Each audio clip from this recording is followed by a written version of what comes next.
उसको दुखी करने वाले कानून नहीं। पॉलिटिक्स पे ज्यादा मैं नहीं बोल रहा हूं, परंतु पॉलिटिक्स कब बर्बाद होता है? जब प्रजा को दुख दिया जाता है। राजा कब नष्ट होता है? जब पब्लिक की हाय निकलती है। तुलसीदास महाराज जी कहते हैं, संत तुलसीदास, तुलसी हाय गरीब की कबहू न खाली जाए। गरीब की हाय अगर निकलती है, आह निकलती है, दर्द के कारण, तड़पने के कारण आह निकलती है, तो वह खाली नहीं जाती। तुलसीदास जी कहते हैं, तुलसी हाय गरीब की कबहू न खाली जाए, मरे ढोर के चाम से लोहा भस्म हो जाए। जिस गाय को छुरी से काटते हैं, मरते वक्त वो गाय उस लोहे को श्राप देती है, कहती है कि हे लोहे, तूने छुरी बनकर मेरा गला तो काट दिया है, लेकिन याद रखना मेरे ही चमड़े से तेरा पानी हो जाएगा। यही गाय का चमड़ा तेरा पानी कर देगा, तुझे गला देगा। और बात यही है, उसी गाय के चमड़े से भाता बनता है लोहार का। लोहार लोग भाता बनाते हैं, जिससे हवा देते हैं। जो अग्नि का कुंड होता है, उसमें भाते से हवा देते हैं, धमनी कहते हैं उसे। गाय की आह रहती है, श्राप होता है। उस श्राप के कारण उस लोहे को जन्म जन्म तक पिघलना पड़ता है। अब बतलाइए, क्या प्रजा की हाय इस सरकार को रहने देगी? Impossible. I don't think that. I think that they will be vanished. They will be destroyed. उनका विनाश हो जाएगा। ये बात है, विनाश हो जाएगा।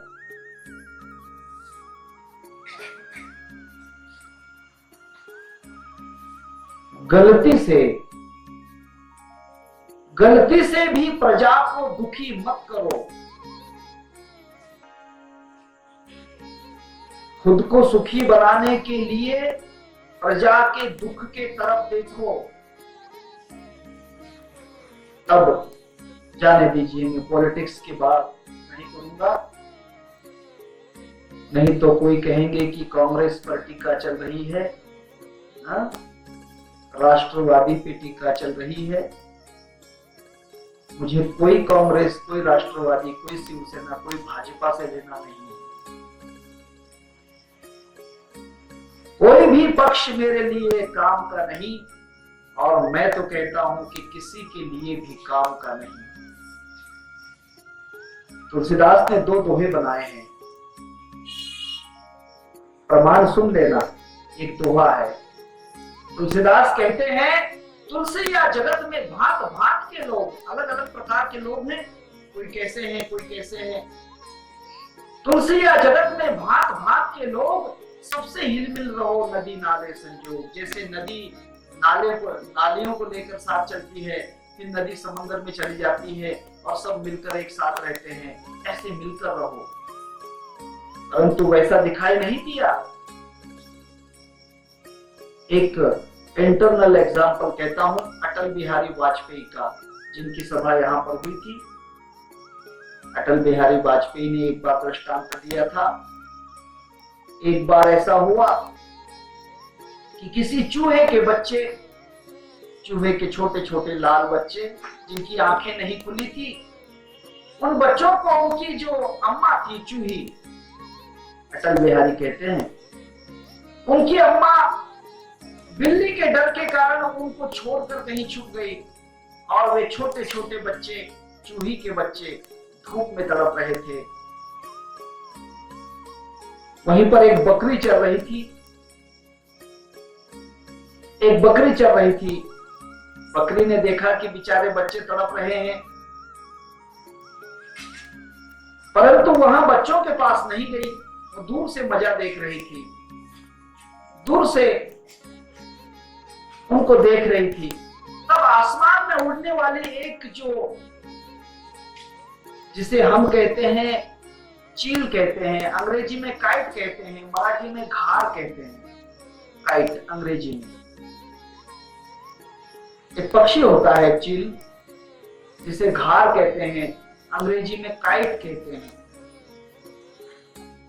वहां पर उतरी और उसने देखा कि अरे अरे कितने छोटे छोटे बच्चे बेचारे परेशान हो रहे हैं, बंबई में कितना पानी बढ़ गया है, बंबई में जाने के लिए रास्ता नहीं, हवाई जहाज सर्विस बंद हो गई, ट्रेनें बंद हो गई, ऑफिसेस बंद हो गए, टेलीफोन बंद हो गए, गैस खत्म हो गया, घर में राकेल नहीं है, घासलेट नहीं है, घर में अनाज नहीं है, बच्चों को कुछ भी मिल नहीं रहा है, दूध वाला दूध नहीं ला रहा है। ऐसी स्थिति के अंदर हम जा जाकर वहां पर भाषण करते हैं। भाई मेरे, वहां भाषण की जरूरत नहीं है, वहां राशन की जरूरत है। तुम्हारे भाषणों से पेट नहीं भरने वाला। क्या किया इन लोगों ने, बतलाइए। लाल कृष्ण आडवाणी जी वहां पर गए मुंबई में, क्या किया? माइक हाथ में लिया और भाषण के लिए खड़े हो गए। बाला साहेब ठाकरे जी ने क्या किया? अपने मकान में पानी घुस गया तो ताजमहल में जाकर बैठ गए। क्या किया? What they had did? They had did nothing.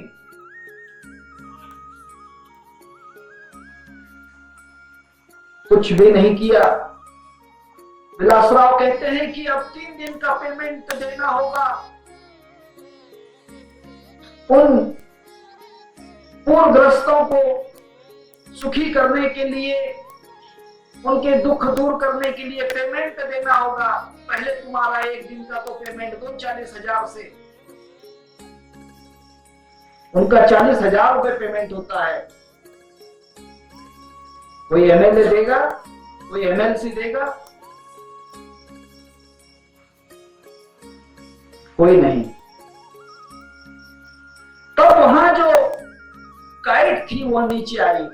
उसने कहा कि हे बकरी, तुम समझती नहीं हो, बेचारे इतने धूप में तड़प रहे हैं और तुम दूर से मजा देख रही हो, कुछ तो करती। मैं क्या करूं, मुझे तो प्राइम मिनिस्टर ही नहीं बनने दिया ना। सब तरफ से लोग विरोध कर रहे थे, कहते हैं कि भूरे पांव वाली है, इटालियन है, मैं क्या करूंगी। इसीलिए मैं दूर दूर से चल रही थी। मैं तो दूर दूर से चल रही थी। मैं इन बच्चों को धूप में तड़पते हुए देख रही थी। मैं क्या करती। मनमोहन सिंह को मैंने कहा था कि जाकर देख लो कैसी कंडीशन है गुजरात की, एमपी की और महाराष्ट्र की। परंतु कहने लगा मेरी पगड़ी भीग जाएगी, मैं क्या करूंगा। मेरी पगड़ी भीग गई तो सूखेगी नहीं, फिर मैं क्या करूंगा। सोचो। तुलसीदास जी कहते हैं, चलो सब्जेक्ट से बाहर आ जाए। पहले दोहे में तुलसीदास जी कहते हैं, तुलसी या जगत में भांत भांत के लोग, सबसे हिल मिल रहो नदी नाले संजोग, सबसे मिलकर रहो। तब कोई नहीं मानता, कोई सुनता नहीं है, कोई सुनता नहीं। दिल का मरहम कोई न मिला, जो मिला सो हलगर जी। अदाब बंदगी हम करते, कोई नहीं सुनता है अर्जी। मानना है तो मान लो, नहीं तो पछताओगे, तुम्हारी मर्जी। कहत कबीर सुन भाई साधो, आसमान फट गया तो कैसे सिएगा दर्जी। कोई सुनने के लिए तैयार नहीं। तब तुलसीदास ने सोचा कि कैसे जमाने के लोग हैं। मुझे तो अचरज लगता है, जब कांग्रेस पार्टी की तरफ कहीं नुकसान होता है तो भाजपा वाले, शिवसेना वाले उस पर आक्रमण के भाषण देते हैं, और जब भाजपा की पार्टी के अंदर कहीं बुराई दिखती है तो विरोधी पक्ष में कांग्रेस उस पर भाषण देते हैं। करते कोई भी नहीं। पहले सत्ता शिवसेना भाजपा के पास थी तो कांग्रेस वाले कहते थे ये भी कोई राज चलाना है, दल के छोकरे आए और राजकारण कर रहे हैं युति बनाकर। नहीं जमेगा, नहीं जमेगा, हम बतलाएंगे करके हम सबको सुखी करेंगे। ठीक है, उनसे राजकारण उठाकर इनके हाथ में दे दिया। फिर अब कहते हैं कि अब बड़ा मुश्किल है, अब नहीं हो सकता, अब तो पूरा चेंजेस करना होगा, पूरा चेंजेस करना होगा। पहले किसानों को बिजली फ्री में देना थी, अब बिजली ही देना बंद करना होगा। पहले बिजली फ्री में देने का सोचा था, अब तो बिजली ही देना बंद करना होगा, क्योंकि कोई मांगेगा ही नहीं। किसान कहेगा ही नहीं कि बिजली तो दो, अरे भाई बिजली ही नहीं है, हमारे डब्बे में तेल ही नहीं है, तुम कहां मांग रहे हो, अपनी दाल पे तेल कहां मांगते हो। तब तुलसीदास जी बड़े विचित्र कहते हैं, तुलसिया जगत में भांत भांत के लोग, बुरा मत मानना, तो वह मेरा नहीं है, तुलसीदास का है। नहीं तो आप कहेंगे कि महाराज व्यासपीठ पर बैठकर बुरा बोल रहे हैं। नहीं, तुलसीदास जी कहते हैं, तुलसिया जगत में भांत भांत के लोग, अरे कुछ तो मादर चोद है, कुछ बहुत ही मादर चोद, बड़े खतरनाक लोग हैं। हम जिसे अच्छा समझते थे और कहते थे कि ये अच्छा निकल जाएगा, वो उससे भी सवा से बुरा निकल जाता है। हम कहते थे कि इसकी सरकार अच्छी होगी, उसकी सरकार तो उससे भी गड़बड़ वाली निकल जाती है।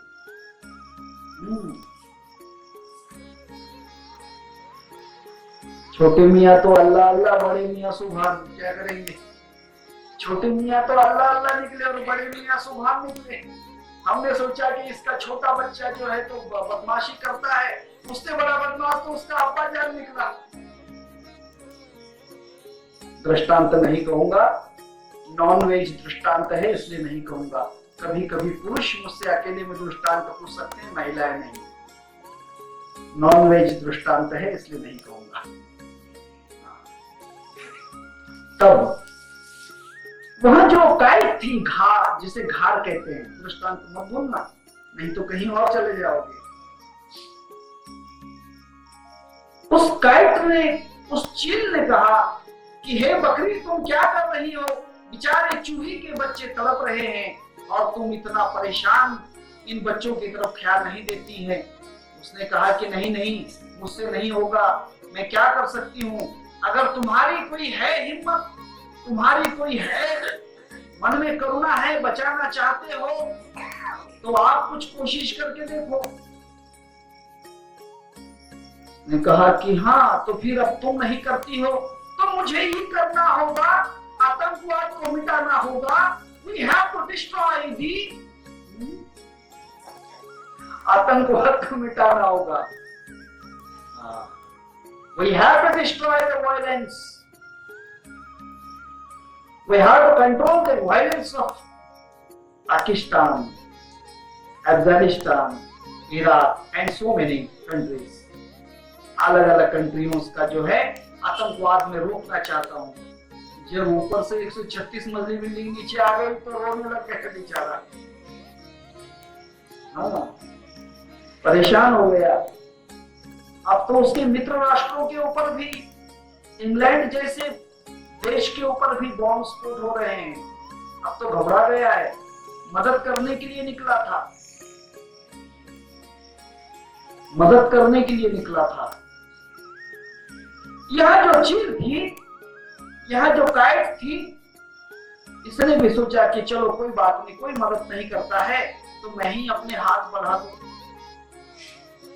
धूप थी, धूप में तड़प रहे थे छोटे छोटे बच्चे चूहे के। उन बच्चों को छांव करने के लिए अपने पंख फैलाकर वहां चील जो थी उनके बच्चों के ऊपर बैठ गई, पंख चौड़े कर दिए। अब छोटे छोटे चूहे के बच्चे थे, उन बच्चों को खाने के लिए कुछ नहीं था। अब उनको संभालते संभालते इस चील को नींद आने लग गई। कहते हैं ना, प्रजा को संभालते संभालते राजा लोग सो जाते हैं, मिनिस्टर लोग सो जाते हैं। वो कहते हैं कि हमें तो पता ही नहीं, ऐसा हो गया, गिरनाधरन बह गया, हमें तो पता ही नहीं। सुबह पेपर पढ़ा तो पता चला 20 लाख रुपए का खर्च है। मैं तो पालक मंत्री था, मोमबत्तियां जला जलाकर सबके उद्घाटन कर रहा था। मुझे क्या मालूम कि वहां बांध बह गया।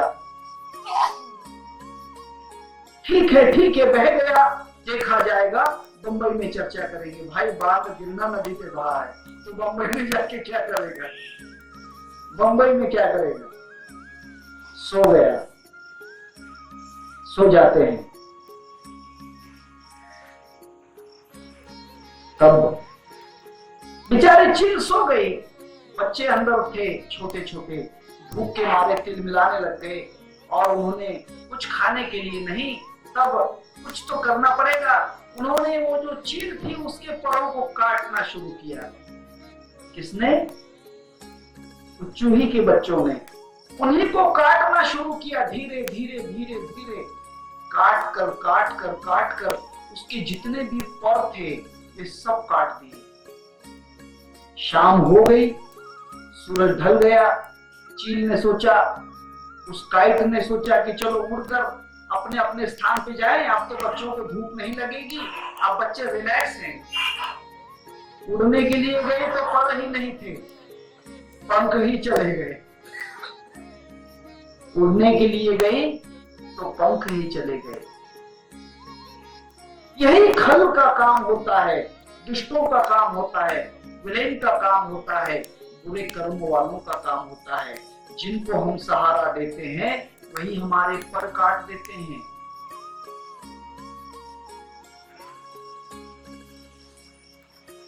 जिनको भारत ने अपने यहां पर आश्रय दिया, आई बात समझ में? भारत में जिनको व्यापार करने के लिए दिया, उन्होंने तराजू के साथ तलवार भी निकाल ली। जिनके साथ पृथ्वीराज चौहान ने दोस्ती का हाथ बढ़ाया मोहम्मद गजनी के साथ, उसने उसी पृथ्वीराज चौहान का खून कर दिया। विचार कीजिए, यही बात है। जिसको सहारा दिया उसी ने उस सहारे को भी तोड़ दिया। यह खल का काम है, दुष्टों का काम है। और संत ज्ञानेश्वर महाराज कहते हैं कि हे भगवान, उनकी दुष्टता को तू दूर कर दे। जे खड़ांची वेंकटी सांडो, उनके जो दुष्टता के लक्षण हैं, उनकी दुष्टता को दूर कर दे। ये जो दुष्टता है, मैं आपको प्रमाण दे रहा था, जमदग्नि ऋषि और उनकी पत्नी रेणुका माता का। सहस्त्रबाहु नाम के राजा की सेना को आश्रय दिया जमदग्नि ने, उनको सहारा दिया। बेचारे तिल मिला रहे हैं, भूखे हैं। दृष्टांत भूल गए थे शायद, क्योंकि आप उसके अंदर के जो इंटरनल एग्जाम्पल है उसमें चले गए और जो मूल एग्जाम्पल है उसे भूल गए। मैंने कहा ना कि काम, क्रोध, मद, मोह, माया, मत्सर, अहंकार, आशा, तृष्णा, ममता, निंदा, ईर्ष्या, दंभ, ये बुरे नहीं हैं, इनको संभालो। कोई चीज बुरी नहीं संसार में, बुरा देखकर मैं गया तो बुरा मिला नहीं कोई, अपने भीतर झांक कर देखा तो मुझसे बुरा नहीं कोई भी बुरा नहीं है। तब जमदग्नि ऋषि के पास शस्त्रबाहु गए कि हे प्रभु जी, कुछ भोजन के लिए मिल जाए तो अच्छा। उसने कहा कि आपकी जितनी भी सेना है सबको एक साथ बिठा दीजिए, भोजन सबको मिल जाएगा। शस्त्रबाहु ने सोचा कैसे मिल जाएगा भोजन, भोजन कैसे मिल जाएगा। उसने कहा कि चिंता मत करो। पूरी जितनी भी सेना थी, उसकी जितनी प्रजा थी, उनको बिठा दिया और जमदग्नि ऋषि के पास कामधेनु थी। उस कामधेनु को विनंती की कि हे कामधेनु, इस राजा की जितनी प्रजा है, सेना है, उन सबको तृप्त भोजन दो। जिसको जो चाहिए, लड्डू वाले को लड्डू दो, पेढ़ा वाले को पेढ़ा, किसी को पूरी सब्जी, किसी को कुछ, किसी को कुछ, सबको जो चाहिए वो देते जाओ। उस कामधेनु के द्वारा जितने भी वहां पर सेना थी, जितने भी उसके साथ में उसकी प्रजा थी, उन सबको तृप्त भोजन मिल गया। अब शस्त्रबाहु ने कहा कि महाराज, ये हुआ कैसे, कैसे हुआ ये, हमें तो बतलाओ कि ये किस तरह से होता है। उसने कहा कि कुछ भी नहीं, मेरे पास एक कामधेनु है, ये कामधेनु से जहां जितना जो भी मांगा जाए मिल जाता है। उसने कहा कि फिर ये कामधेनु मुझे दे दो, ये कामधेनु मुझे दे दो।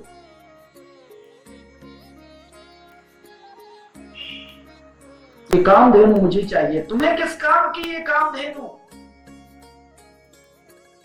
ये कामधेनु तुम्हारे किस काम की? उसने कहा कि नहीं नहीं, ये तपस्या से मिलती है, ऐसे नहीं मिलेगी, कामधेनु तुम्हें नहीं मिलेगी। उसने कहा कि नहीं मिलेगी। फिर तो पूरी सेना को हुक्म दिया कि चलो युद्ध करो, और ये जमदग्नि ऋषि जो है इसकी कामधेनु को ले चलो। जमदग्नि ऋषि जो थे उन्होंने युद्ध नहीं किया। उसने कहा कि भगवान की इच्छा ही हो। परंतु पत्नी जो थी देवी एक वीरा रेणुका माता, उसके गर्भ में परशुराम नाम का बालक था, भगवान का छठा अवतार। वह अंदर से देख रहा था। एक बात ख्याल करना, जो माताजी गर्भवती होते हुए अपने अंदर आत्मा का चिंतन कर लेती है, जिस माता को गर्भवती होते हुए ध्यान लगता है, उसके बालक को गर्भ में रहकर भी सब कुछ दिखने लग जाता है। He can see everything, he can hear everything, he can talk to anybody. वह सबसे बोल सकता है, सबकी सुन सकता है, सबको देख सकता है। अगर माताजी गर्भवती अवस्था में ध्यान करे, अगर उसे साक्षात्कार होता रहे, आत्मा का प्रकाश दिखता रहे, तो अंदर जो गर्भ में बालक है उसे अपने आप अनायास ही ब्रह्म साक्षात्कार होकर सब प्रकार की ज्ञान दृष्टि प्राप्त हो जाती है। इसीलिए संत ज्ञानेश्वर महाराज को ज्ञान दृष्टि थी। भूत भविष्य वर्तमान सब कुछ जन्मतः, क्यों कि उसकी जो माता है रुक्माई माता, वह तपस्वी थी, 12 वर्ष तक भगवान का ध्यान चिंतन किया।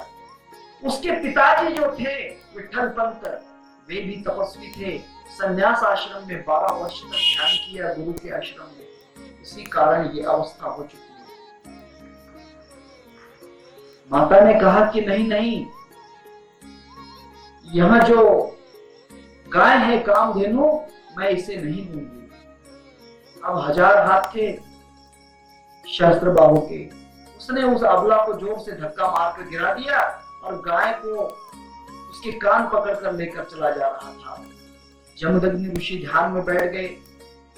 अंदर से गर्भ में आवाज आई कि हे पिताश्री, क्या तुम्हारे अंदर क्रोध नहीं है? मेरी माता को इसने फेंक दिया। बालक ने कहा, क्या मेरी मां को बचा नहीं सकते थे?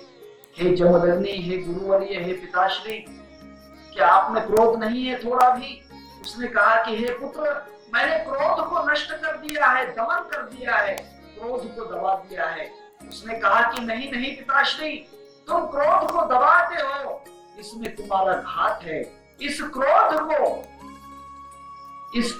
को तुम मुझे दे दो, मेरे काम आएगा। पिताश्री ने उसी समय ध्यान में संकल्प किया और वह क्रोध परशुराम को दे दिया गर्भ के अंदर। जैसे ही गर्भ में क्रोध मिला, परशुराम ने अपना हाथ बाहर निकाल लिया। क्रोध के कारण पिता का पूरा क्रोध, अग्नि से भी बढ़कर क्रोध था, उस बालक के अंदर प्रविष्ट हुआ और अपना हाथ गर्भ के बाहर निकाला और कहा कि हे माता, जल्दी कोई शस्त्र दे ताकि मैं इस शस्त्र बाहु के हाथ काट सकूं, मैं इसका सिर काट दूं। जल्दी से शस्त्र दे मेरे हाथ। मां ने कहा कि बेटा, अभी बहुत समय है, अभी रुको, अभी नहीं, इस क्रोध को संभाल के रखना। बालक ने अपना हाथ अंदर खींच लिया। जैसे ही जन्म लिया, अपने हाथ कांधे के ऊपर फरसा धारण किया, हाथ में धनुष्य धारण किया, शिव धनुष्य, और 21 बार क्षत्रियों को इस पृथ्वी से विनाश कर दिया। वही परशुराम। इसलिए क्रोध फेंकने की चीज नहीं है, नष्ट करने की चीज नहीं है। दुनिया में क्रोध अगर नष्ट हो जाए तो कोई अपना संरक्षण नहीं कर पाएगा। छोटा सा दृष्टांत कहता हूं।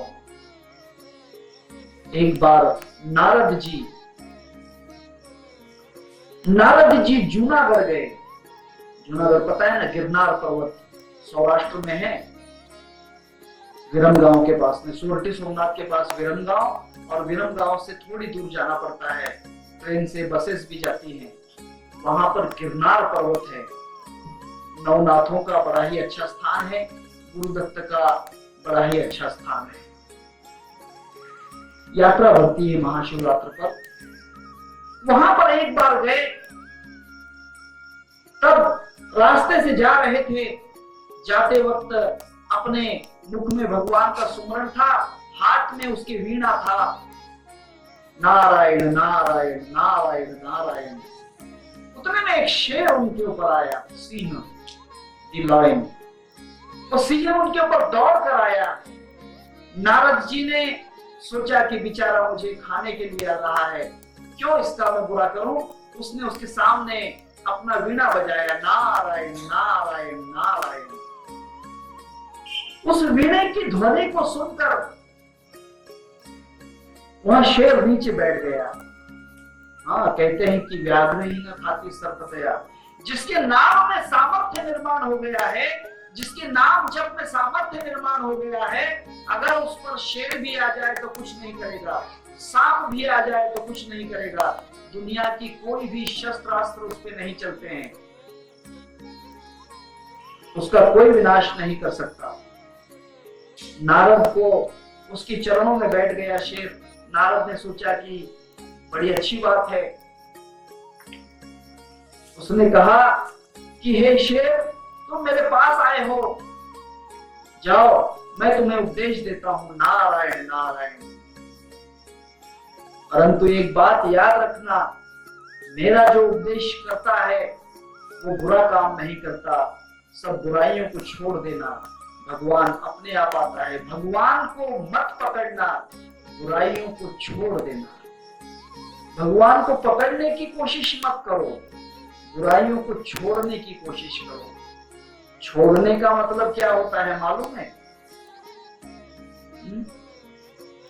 छोड़ने का मतलब ये होता है कि उन्हें मुक्त रहने दो, वो जो करती हैं उन्हें करने दो, उन्हें अपनी तरफ खींचो मत, उन्हें खींचो मत। मन गया तो जाने दे, मत जाने दे शरीर, कहां खींचेंगे कमान तो कहां चलेगा तीर। बुराई निर्माण होती है तो शरीर से उसका इस्तेमाल मत करो, क्रोध निर्माण होता है तो हाथों का और मुख का इस्तेमाल मत करो, लोभ निर्माण होता है तो अपने शरीर से उसको कोई चीज को स्पर्श मत करो। मन में लोभ होता है, होने दो। वासना, काम वासना निर्माण मन में हो रही है, शारीरिक संबंध मत करो, मन से होता है तो होने दो। मन गया तो जाने दो, मत जाने दो शरीर, कहां खींचेंगे कमान तो कहां चलेगा तीर। उपदेश किया नारद ने। शेर ने शिकार करना छोड़ दिया, घास खाने लग गया बेचारा, नम्र हो गया, किसी के ऊपर दहाड़ता नहीं था, किसी को जख्मी नहीं करता था, बकरी की जैसे रहने लग गया। शेर जंगल का राजा था। नारद जी उपदेश देकर चले गए। तब उस शेर को देखा कि ये शेर कुछ करता नहीं है, कुछ भी नहीं करता है, किसी को दहाड़ता नहीं है, किसी को काटता नहीं है, किसी को मारता नहीं है। छोटे छोटे बच्चे उस पर सवार होने लग गए।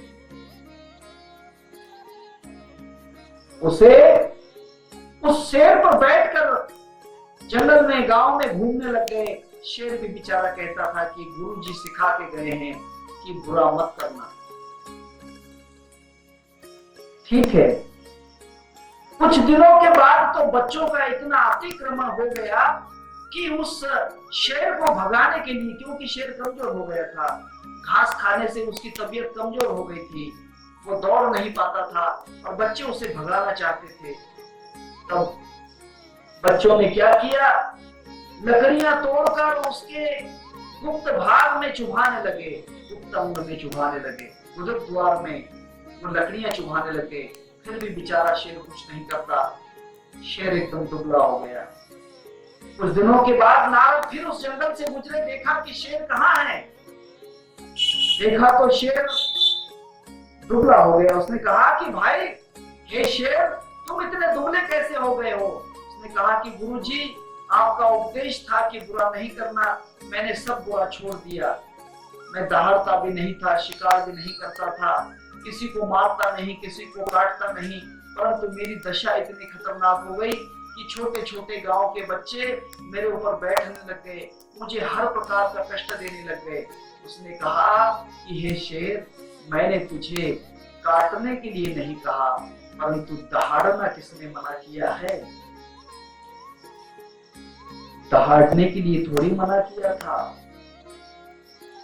क्रोध नहीं करना ऐसा कहा था, क्रोध छोड़ने के लिए थोड़ी कहा था।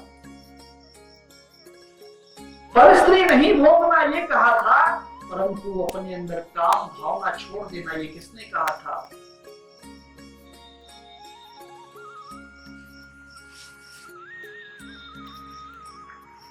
ये बात है।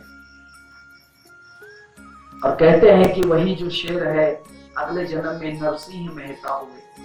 नरसिंह मेहता नाम के बड़े संत हुए हैं गुजरात में, वे हुए। तब कहने का मतलब ये है कि बुराइयों को छोड़ना नहीं है, उनका दमन करना नहीं है, उनके ऊपर सिर्फ लक्ष्य लगाना है, निरीक्षण करना है। उसी को विवेक कहते हैं। विवेक, हर कर्म करते समय उसका विवेक करो कि मेरे इस कर्म से किसी को नुकसान तो नहीं होगा, किसी को बुरा तो नहीं लगेगा, किसी की आत्मा को क्षति तो नहीं पहुंचेगी, कोई परेशान तो नहीं होगा। इस प्रकार अपने अंदर जो विकार हैं, उन विकारों को मित्र बनाओ, दोस्त बनाओ।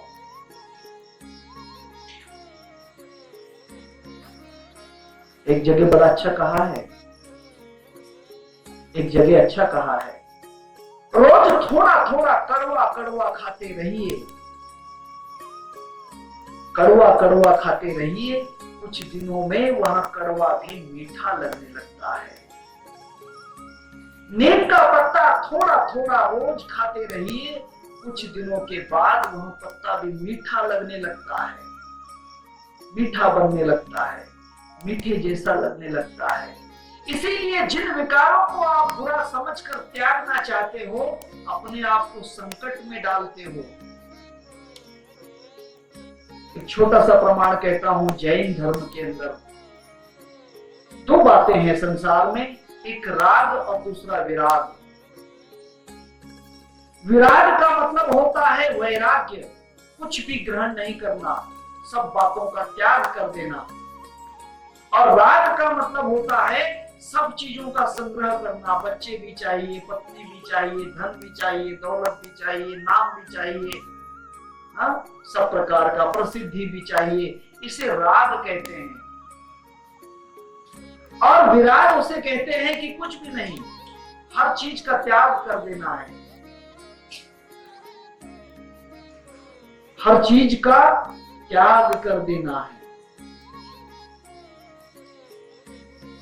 किसी जैन भाई को अगर इस पर शंका हो, इस दृष्टांत पर, तो मैं उन्हें प्रमाण भी दे सकता हूं, प्रमाण मिल जाएगा। कोई जैन भाई इसका बुरा न माने। जैन धर्म में दो पंथ हैं, एक श्वेतांबर और दूसरा दिगंबर। दिगंबर पंथ कहता है कि हमारे जो महावीर जैन हैं, ये बाल ब्रह्मचारी हैं, इन्होंने स्त्री को छुआ तक नहीं, ये हर वक्त नग्न रहे, जंगलों में रहे। बिल्कुल ठीक। और श्वेतांबर कहते हैं कि दिगंबर जैन जो है, इनका विवाह हुआ और इनकी एक कन्या भी थी, उनकी एक बेटी थी। श्वेतांबर कहते हैं कि उनकी एक कन्या थी।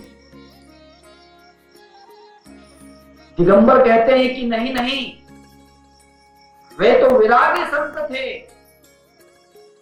वे तो कोई चीज को ग्रहण नहीं करते थे। श्वेतांबर कहते हैं कि नहीं नहीं, उनकी पत्नी थी, उनकी एक कन्या भी थी। इन दोनों का झगड़ा है, दोनों की बातें सत्य हैं। महावीर जैन बाल ब्रह्मचारी भी थे। श्वेतांबर कहते हैं कि उन्हें एक पत्नी थी और कन्या थी। यह भी बात सत्य है, उनकी कन्या भी थी और उनका विवाह भी हुआ था। परंतु महावीर जी जो थे, ना वे रागी थे न विरागी थे, वे वीतरागी थे। वीतराग ये बहुत अलग अवस्था है। 16 शस्त्र भोगुनी नारी तो असे ब्रह्मचारी, नवल केवड़े नकले कानो बाचे कोड़े। भगवान कृष्ण के नगर में एक बार खबर आई कि यमुना नदी के उस किनारे पर दुर्वास नाम के मुनि आए हुए हैं और उन्हें भोजन चाहिए। दुर्वास मुनि को भोजन 9 खंडी भोजन लगता था, अर्थात एक खंडी का मतलब होता है 20 क्विंटल, 20 थैले, 20 बोरे अनाज। 9 क्विंटल का मतलब होता है, ख्याल कीजिए, 180 बोरे। 180 क्विंटल का अनाज उसे भोजन के लिए लगता था। किसे? दुर्वास मुनि को। 9 खंडी का भोजन। अब यह भोजन वहां पर ले जाना है दुर्वास मुनि को उस पार। पटरानियों को कहा गया, उसकी 16,108 पटरानियों को कहा कि भोजन बनाओ और उस पार लेकर चली जाओ। उसने कहा कि भगवान आप कहते हैं तो आज्ञा तो मानना ही है, हम तो ना नहीं कहेंगे, परंतु यमुना में तो बहुत जल है, हम उस पार कैसे पहुंचेंगे? उन्होंने कहा कि कोई चिंता वाली बात नहीं है, कोई चिंता वाली बात नहीं। उस यमुना से कहना कि 16,108 नारियां भोगने के बाद भी भगवान कृष्ण ब्रह्मचारी हैं। 16 शस्त्र भोगुनी नारी तो असे ब्रह्मचारी, नवल केवड़े नकले कानो बाचे घोड़े। अगर यह बात सत्य है तो हे यमुना हमें रास्ता दे दो। 16,108 नारियां कहती है कि कमाल है, हमको तो एक पटरानी को 8 बच्चे हो चुके हैं। 8 बच्चे थे हर एक पटरानी को। भगवान कृष्ण के 1,80,00,000 और 1,180 पुत्र थे। मत्स्य पुराण पढ़िए, मत्स्य पुराण में उनके बच्चों की गिनती है भगवान कृष्ण के। मत्स्य पुराण में 1,80,180 पुत्र इस कृष्ण को हो गए और कहता कि मैंने नारी का भोग भी दे दिया, मैं ब्रह्मचारी हूं। तो बात होगा, क्या कमाल है, इतना भी झूठा कृष्ण। फिर भी यमुना के सामने गई और हाथ जोड़कर कहा कि हे यमुना, अगर 16,108 नारियां भोगने के बाद भगवान कृष्ण ब्रह्मचारी हैं तो हमें रास्ता दे दो। नदी का पात्र बीच से दुभंग हुआ, रास्ता बन गया, उस पार गई। दुर्वास मुनि ने भोजन ग्रहण किया, 9 खंडी का भोजन किया। 180 बोरे का भोजन दुर्वास मुनि ने करने के बाद कहा कि अच्छा हो गया, तृप्त हो गया। उसने कहा कि प्रभु जी आप तो तृप्त हो गए, हम तो मर जाएंगे, ऊपर से बरसात चालू है। मुंबई में तो भी छत है, कहीं 17 मंजिली, कहीं 20 मंजिली, कहीं 50 मंजिली। यहाँ तो छत भी नहीं है और तुम तो कुटिया में भी नहीं हो, तुम तो पेड़ के नीचे बैठे हो, हम कहाँ जाएंगी? उसने कहा कि नहीं, तुम द्वारका में ही जाना। परंतु महाराज बरसात जोर से है, नदी में बहुत बड़ी बाढ़ है, हम कैसे जाएं? उसने कहा कि चिंता नहीं, आप इस पार कैसे आई? उसने कहा कि कृष्ण ने कहा था कि 16,108 नारियां भोगने के बाद भी कृष्ण अगर ब्रह्मचारी है तो रास्ता दे दो। नदी ने रास्ता दे दिया, तो फिर कोई बात नहीं, नदी से कह देना कि 9 खंडी का भोजन करने के बाद भी दुर्वास भूखा ही है, दुर्वास ने एक अन्न का कण भी ग्रहण नहीं किया, ये सत्य है तो हमें रास्ता दे दो। नदी से कहा गया और नदी ने रास्ता बना दिया। लौट कर आके आश्चर्य में हो गई थी भगवान,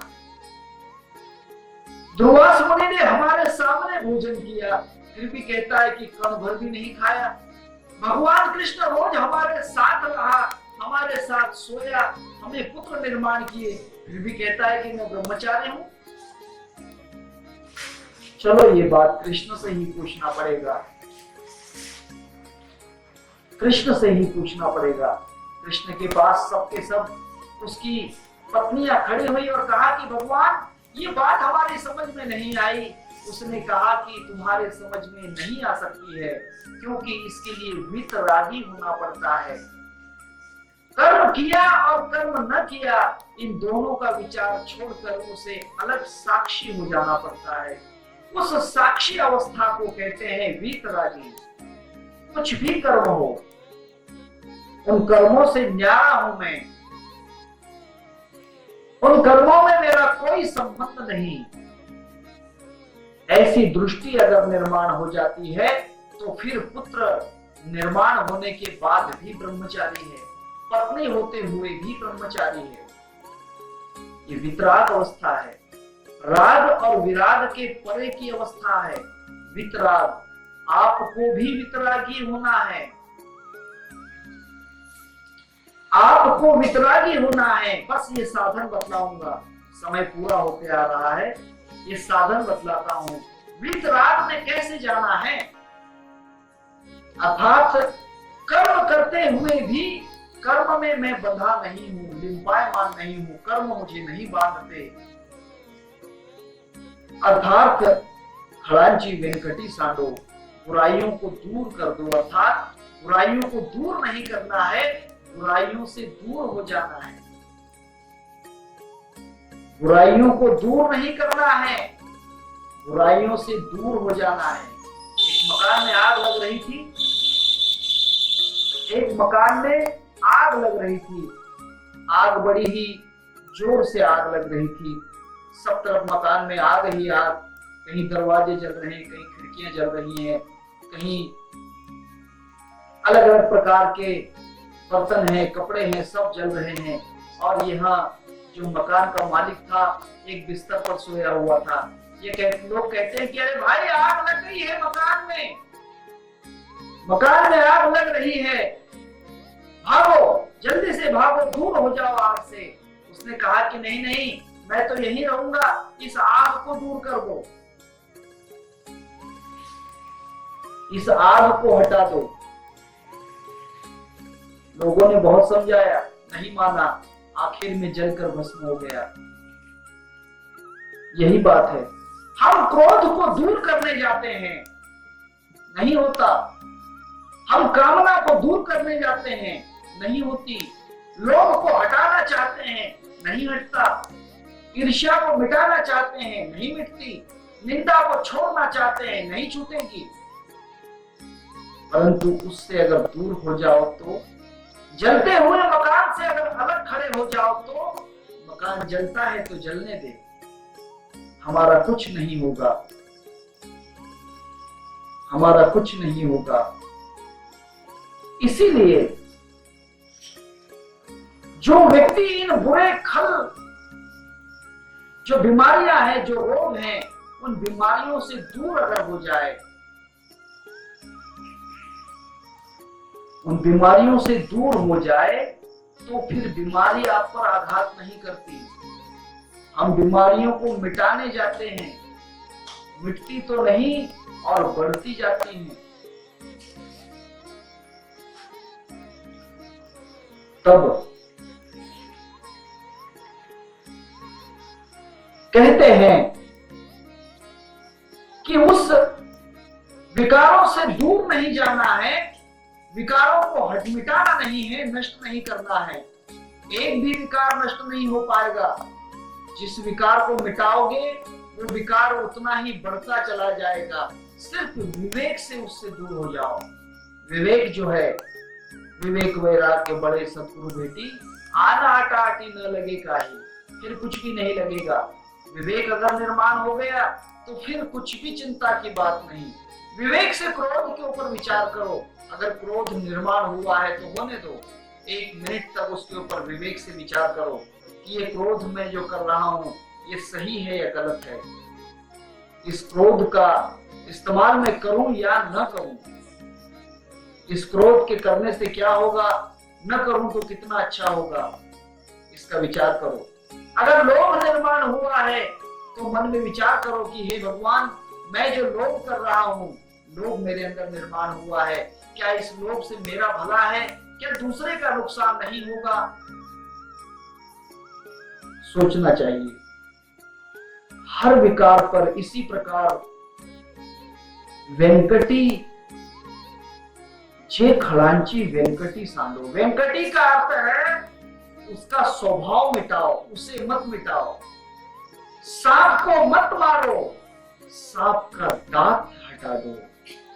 सांप को मत मारो, आज नाग पंचमी है ना, सांप को नहीं मारना है, सांप का दांत जो है उसे कंट्रोल करना है।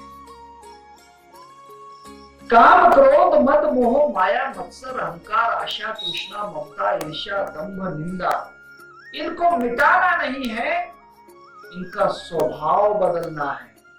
इनके स्वभाव को विवेक से अपने वश में रखना है।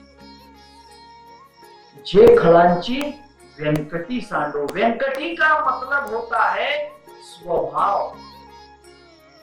जो हमारा बार बार क्रोध होने का स्वभाव है, उस स्वभाव का विचार करो कि मुझे बार बार क्रोध क्यों आता है, मुझे बार बार क्रोध क्यों आता है, बार बार लोभ क्यों होता है, मैं बार बार झूठ क्यों बोलता हूं, बार बार चोरी क्यों करता हूं, बार बार शराब क्यों पीता हूं, बार बार पर स्त्री के पास क्यों जाता हूं। इसका विवेक से विचार करो। अगर विवेक से विचार कर लिया तो इन बुराइयों का स्वभाव ही नहीं रहेगा। जिसका स्वभाव सुधर गया, फिर वहां कुछ भी अगर हो तो कुछ बिगड़ता नहीं है। जिसका स्वभाव अच्छा है, उसने अगर वहां कर्म किया तो वह कर्म बाधक नहीं। छोटा सा दृष्टांत कहता हूं। 2 आदमी हैं, 2 आदमी के हाथ में चाकू है, बड़े ही तेज तीक्ष्ण हथियार है, चाकू है। एक चाकू डॉक्टर के हाथ में है और एक चाकू गुंडा के हाथ में है। गुंडा लोग जो होते हैं, जो दादागिरी करने वाले। एक चाकू डॉक्टर के हाथ में है और एक चाकू उस गुंड के हाथ में है, गुंडे व्यक्ति के हाथ में है। गुंडे व्यक्ति का स्वभाव है कि मैं इसे मार दूंगा, उसका स्वभाव बुराई लेकर चल रहा है, इसीलिए वो 20 साल की जेल में भी जा सकता है। डॉक्टर का स्वभाव है कि मैं ये चाकू से इसका पेट काट रहा हूं, परंतु इसे मरने नहीं दूंगा, इसे बचाऊंगा। उसका स्वभाव बचाने का है। क्रिया वही है, पेट फाड़ने की क्रिया। एक गुंडा भी चाकू से पेट फाड़ देता है और एक डॉक्टर भी चाकू से पेट फाड़ देता है, परंतु दोनों का स्वभाव अलग है। कर्म वही है परंतु स्वभाव अलग है। कर्म वही है परंतु स्वभाव अलग अलग है। मैं कहता हूं कर्म वही रहने दो, स्वभाव को बदल दो। जे खड़ांची वेंकटी सांडो। बुरे कर्मों के स्वभाव को बदलो। कर्म न बदले तो भी चलेगा, स्वभाव बदलना होगा। इसीलिए तो राम इतने राक्षसों को मारने के बाद भी राम ही रहे। क्यों? उसे राक्षस क्यों नहीं कहा? उसने भी तो बहुत लोगों का खून कर दिया, कई लोगों को मार दिया। नहीं, राम का स्वभाव उनका जीवन मुक्त करने के लिए था। रावण का स्वभाव इनको मिटाने के लिए था। रावण का स्वभाव राम की सेना को नष्ट करने का था और राम का स्वभाव रावण की सेना को मुक्त करने का था। एक संत महात्मा हो चुके हैं, संत गुलाबराव जी महाराज, गुलाब बाबा नहीं, जिसे ज्ञानेश कन्या कहते हैं। दोनों आंखों से अंधे थे, परंतु सब दिखाई देता था। आंखें नहीं थी, जन्मतः उन्हें आंखें ही नहीं थी। ये जो आई लिड्स होते हैं ये भी नहीं थे, पूर्ण आंखें नहीं थी। परंतु ज्ञानेश्वर महाराज का जिन्होंने चित्र बनाया, ये जो हम देख रहे हैं, ये उसी व्यक्ति का बनाया हुआ चित्र है जिनके साथ में ज्ञानेश्वर स्वयं भोजन करते और उसको बैठकर गुलाबराव जी महाराज अपनी आंखों से देखते, बिना आंखें होते हुए, और उसका चित्र बनाया। वो चित्र आज हम देख रहे हैं। उनसे एक बार प्रश्न किया, राम और रावण का युद्ध हुआ गुलाबराव जी महाराज से। साधु बोध नाम का किताब है गुलाबराव जी महाराज का। उनकी किताब बहुत हैं, 300-400 किताबें हैं उनकी। उसमें से साधु बोध नाम का एक किताब है, पढ़ना जरूर। आनंदी में मिलते हैं, आनंदी में मिल जाएंगे। साधु बोध, उसमें प्रश्न उत्तर है, महाराज से प्रश्न किए गए हैं और उन्होंने उत्तर दिए हैं। तब एक प्रश्न पूछा गया कि महाराज, जब युद्ध समाप्त हुआ, एक तरफ राक्षस मरे पड़े थे और एक तरफ बंदरों की सेना मरी पड़ी थी, वहां पर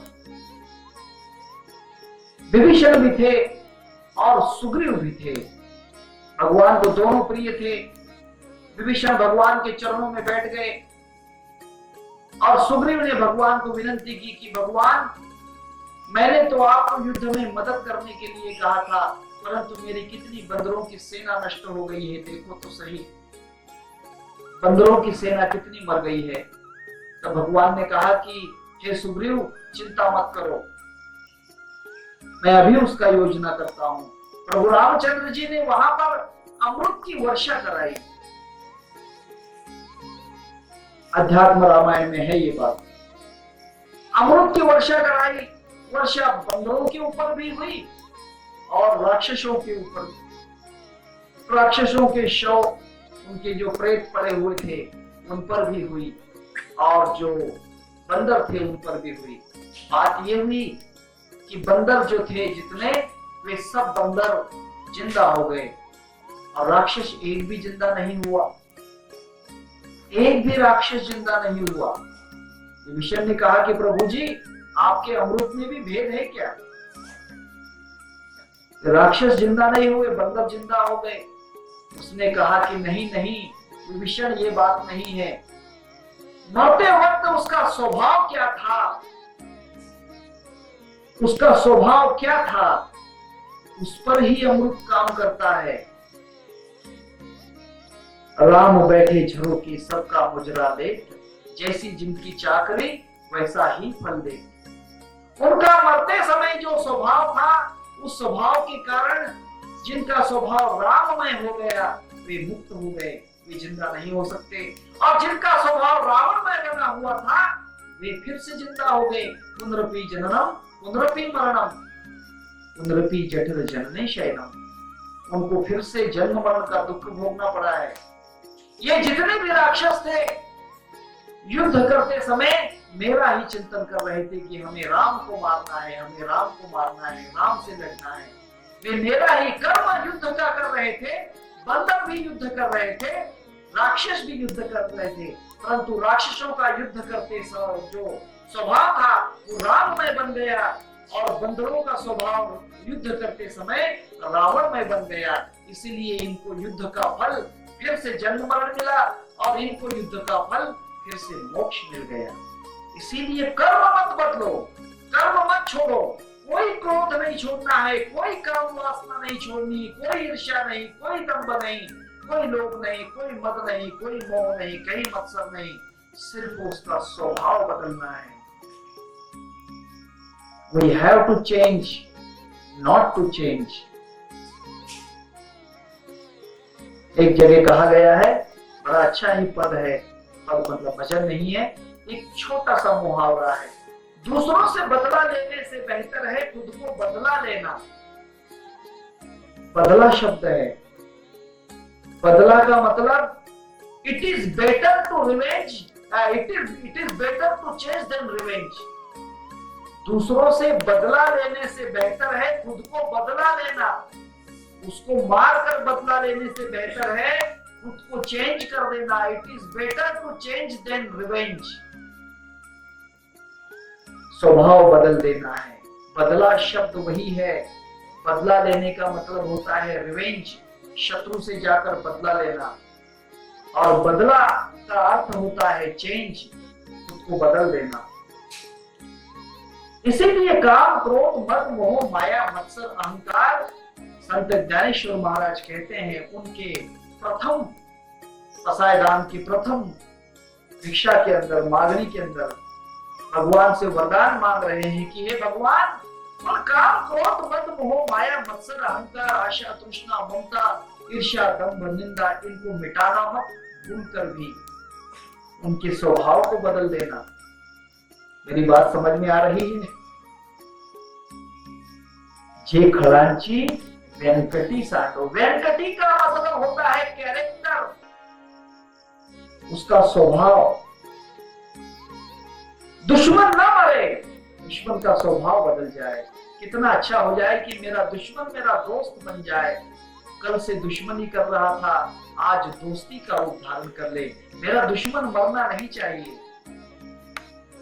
मेरा अंदर का काम, क्रोध, मद, मोह, माया, मत्सर, इन्हें मारना मत हे भगवान। इन्हें जैसा है वैसा ही रहने देना।